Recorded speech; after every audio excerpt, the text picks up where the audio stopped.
Some years ago, when I was about 12, I started a project that I did not finish. This project was named Arcisa, and it started me on a journey. A journey that is still going on. Arcisa is my first world building project, and it sucked. I still cringe over the memories of that project. Needless to say, I eventually stopped building it. The reason for this is that I wanted to make everything. Every person, every building, every animal. The amount of stuff that I needed to build was way too much. It wasn't initially fun, but it became a large checklist. Years later, my brother introduced me to a game. This game is called Dungeons & Dragons, or D&D. For those who don't know, D&D is a tabletop role-playing game, or a game where people sit around a table and act on what their characters are doing like a real person. I don't know why, but I loved it, and I still do. I bugged my brother and my stepdad at the time to play again and again. Then, the next year I ran my own game. While I was running my first game, I returned to world building. I watched a couple of tutorials on how to start building my world. One of these videos I watched was from a YouTube channel at the time called WASD20. This video was about how to make a fictional map. The result of this video was a map that I was first proud of. I called it the Isles of Warranty. However, this project still did not live to the standards I hold about my projects today. It still had important mistakes that I learned not to make anymore. This was the year that COVID hit. I was bored. I couldn't see any of my friends nor play D&D, so I just world built and watched videos on how to world build. I created a whole playlist of this type of content. One of the major lessons I learned from this is to focus on 1 or 2 pillars of stories when building a world, or in other terms, create a focus point or a theme for a world. I ran my second game after COVID restrictions began to let up. The setting of this game was the Isles of Warranty. It was not done, but it was enough that I can start running it. I forgot some of the lessons during my time of researching, and quickly relearned to focus on the most important details for the story of the game. During this game, I expanded the lore of the Isles of Warranty to be connected to a world that I will later call Hardmage. My junior year of high school came and I had US history with some of my friends. During that class, I asked one of my friends if he wanted to make a D&D multiverse. He agreed and we made the Genreverse. There was a problem at this time. Between us, we only had like 2 worlds, Hardmage and Avatar. So we hung out and created ideas for worlds. I was the person that made most of the worlds, like around 75%, so I got good at creating ideas for worlds. And I am not trying to brag. My senior year of high school is where I had the most fun with world building. I ran my final D&D game when I was in high school. This game was focused on the economic side of the world of Hardmage. Then my players decided to run to the Orklands, a continent in the world of Hardmage. I had to improvise world building on the spot, as the farthest world build I had done for the Orklands was when the world of Hardmage began, which was a couple thousand years ago.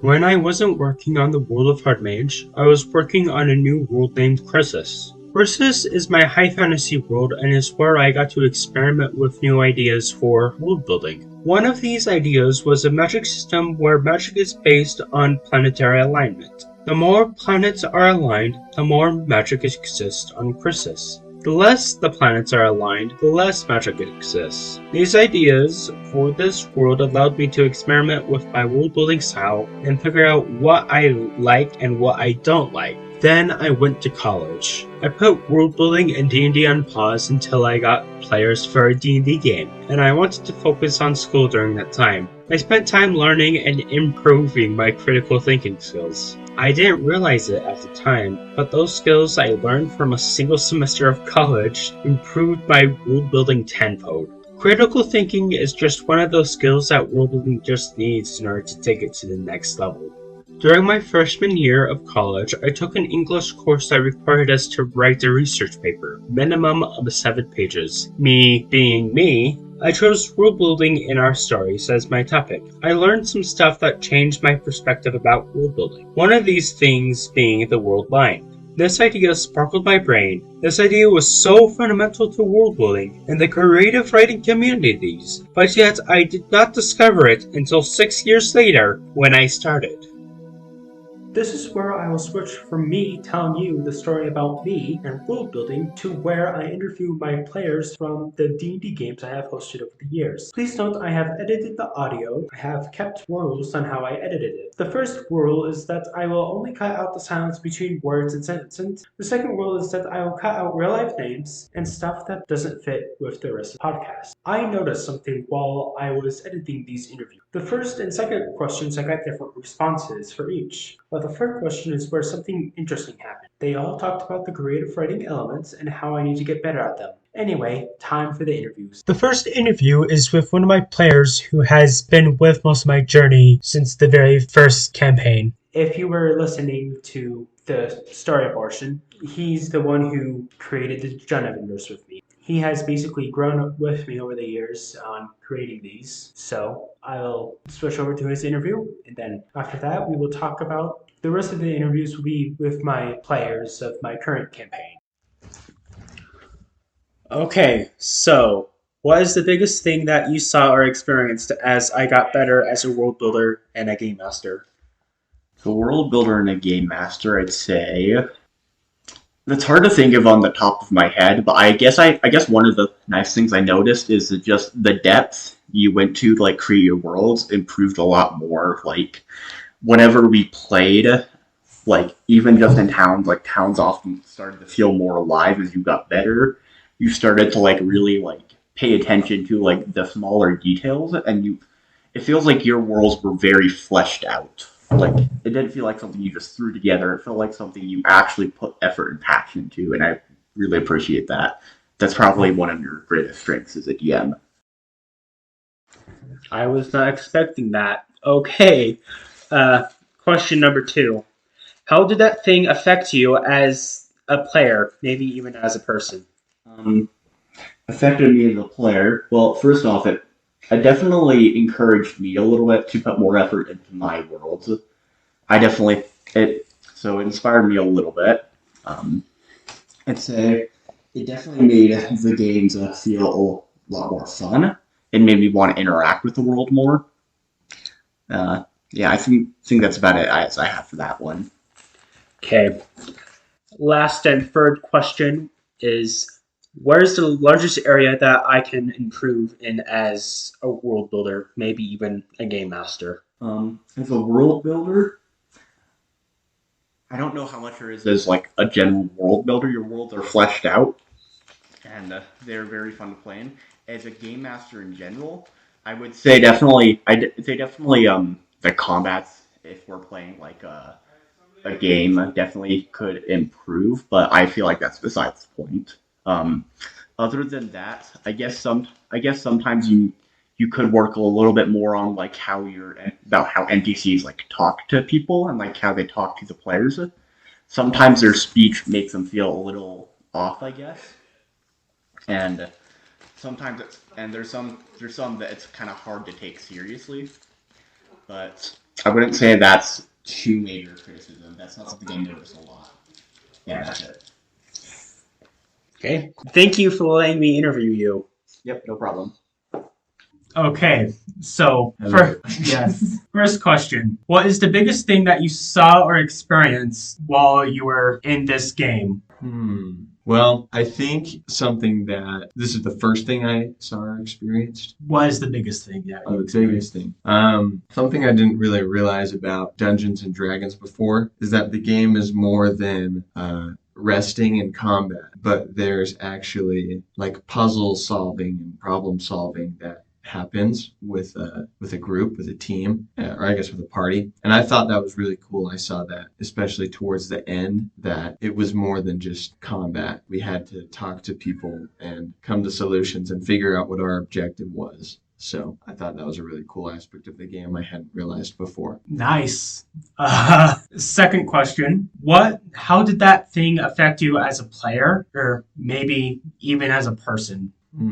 I think as a player, it helped me get more involved in the things so before I kind of saw it as just combat, like that was the main purpose of the game, but it's definitely not. And I think it helped me realize that D&D was kind of an opportunity just to get together as friends and it more felt like we were just kind of hanging out and enjoying each other's company. While this other thing was happening to go on, I started having a lot more fun, and we get into like little arguments or debates about how we should get this train across the river. That's a reference to our last session. It was really fun. Or how we should enter a city, like just little things like that. It just helped me enjoy being with the other people. That became more of the purpose of the quote game, was just to be with the other people. Yeah, that is definitely one of my goals when I game master, because I play D&D for the relationships and friends.